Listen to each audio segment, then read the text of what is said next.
Айбек Мырза уулу жарандар. Биринчиден эже өзү жоопкерчилигин алып кеткен туура болду деп ойлойм.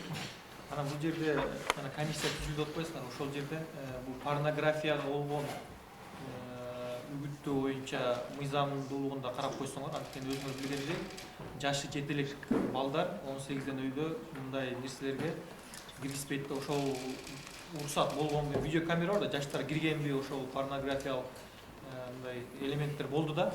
Ушул менин оюмча кылмыш кодексиндеби же жарандык кодексинде так айта албайм, бирок мыйзамдуулугу порнография боюнча бул мыйзамда бар.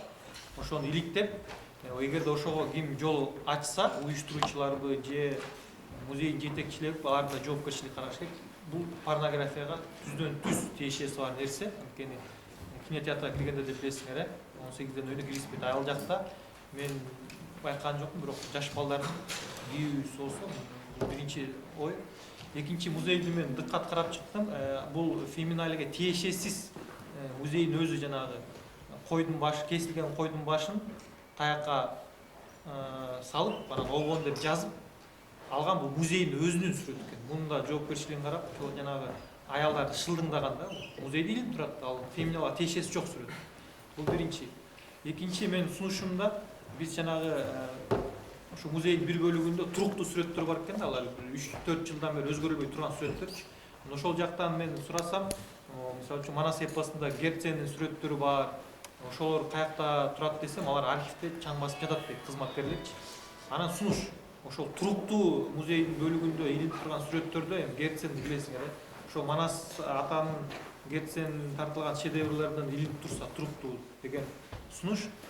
Анан негизи эле акыркы оюм, ушул мамлекеттик улуттук идеология боюнча Маданият министрлигинин кандай бир тиешеси бар. Ушундай тарбия берүү көрсөтүүлөрдү окуу жайларда, бала бакчаларда болобу, мамлекеттик ишканаларда болобу, ушул улуттук баалуулукка тарбиялоо боюнча маселени колго алсаңар суранычта. Анткени билим берүү министрлиги бул билим берет, а Маданият министрлиги бул тарбия берүү маселесин негизи эле колго алсаңар бул өтө маанилүү. Анткени билим менен тарбия бир жүрүш керек деген ойдо. Рахмат. Сунуштардын баардыгын эске алабыз.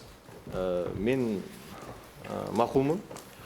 Баягы эгер кандайдыр бир жерде эми искусствонун ар кандай методу болушу мүмкүн.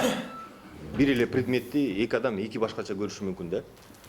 Ошондуктан бирок дүйнө жүзүндө эми Кыргызстандын ичинде дагы бизде калыптанып калган стандарттар бар. Эгер аял киши болобу, эркек киши болобу чечинип бүтүндөй денесин көрсөтүп атса, аны биз балдарды ал жерден коргош керекпиз. Ошондуктан бул нерсе корголгон эмес. Аны дагы биз карап чыгалык, но калган сунуштардын баарын эске алабыз. Эми стандарттуу түрдө өзүнүн арендасы бар. Суроого так жооп ала алган жокмун да.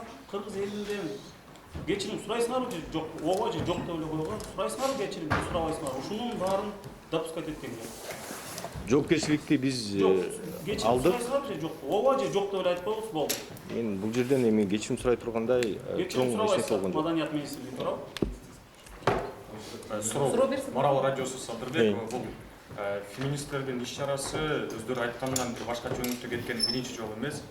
Эсибизде 8-мартта бир башкача өңүттө, бир башкача желектер менен уланып кеткен алардын иш-чарасы. Ошолорго бир чара колдонулганбы? Анан бул иретте алардын бир уюштуруучуларына чара колдонулабы? Же ошол музейдин жетекчиси жумуштан алынганы менен эле токтоп калабы? Эми уюштуруучулардын өзүнүн жоопкерчилигин аны биз карабайбыз. Уюштуруучулар эгер кандайдыр бир мыйзам бузуулар болсо, аны өзүнүн текшерүүчү органдар карап чыксын. Сиз айткан комиссия эмне? Биз комиссия баягы директордун жоопкерчилигин карады. Директор кетти да жумуштан кетти. Эми аны өз каласынан кетет беле, кетпейт беле, бүгүн жоопкерчилигин сезип, бүгүн алып келип бергенде мен кол койдум. Эгер өзүнүн жоопкерчилигин сезбей алып келбесе, анда комиссиянын жыйынтыгы менен биз ошол карап жатабыз. Тартып алгыла, урматтуу журналисттер. Берейин деген бул жерде бир эле баягы директор жумуштан кетип эле ошол менен чектелип маданият министрлиги болду калыс иштеп калды деген түшүнүктөн алыс болуш керек болуп атат да. Ал уюштуруучулар сизге айтып атпайсызбы? Мен Ошто болчумун иш сапарында деп. Бирок билгенсиз ушундай көрсөтмөлөр болорун. Айтып атпайсызбы? Мен башында билгем, бирок кийинки жонсуз жоруктарынан менин кабарым жок болчу дедиңиз да. Жок, мен билген жөнүндө айткан жокмун. Ушунда уюштурулган боюнча маалыматым бар болчу. Жок, маалыматым бар дегенде айткан жокмун. Жок болчу. Жок, маалыматым бар дегенде жокмун. То есть бизге бул маселе ушундай өтүп аткандыгы жөнүндө бизге маалымат эч кандай берилген эмес. Негизи ким алыш керек? Иә. Ким алыш керек эле мага ошол кызматташкан кандидаттар бар. Жок, эми иш-чараны көзөмөлдөйсүңүз. ар бир мекеме өзүнчө сурабайсыз деп атпайбы? эми мына бизде мекемелер көп да. Театр, опера, балети бар. Бул жерде филармония бар. Театрларыбыз көп. Ар биринде күнүнө 4-төн 5 иш-чара өтүшү мүмкүн. Алардын баардыгы биз менен макулдашылбайт да. Бизде ал боюнча 2-3 эле специалист бар. Алардын баардыгы келсе, анда бул жерде ошо менен эле алек болуп калабыз да.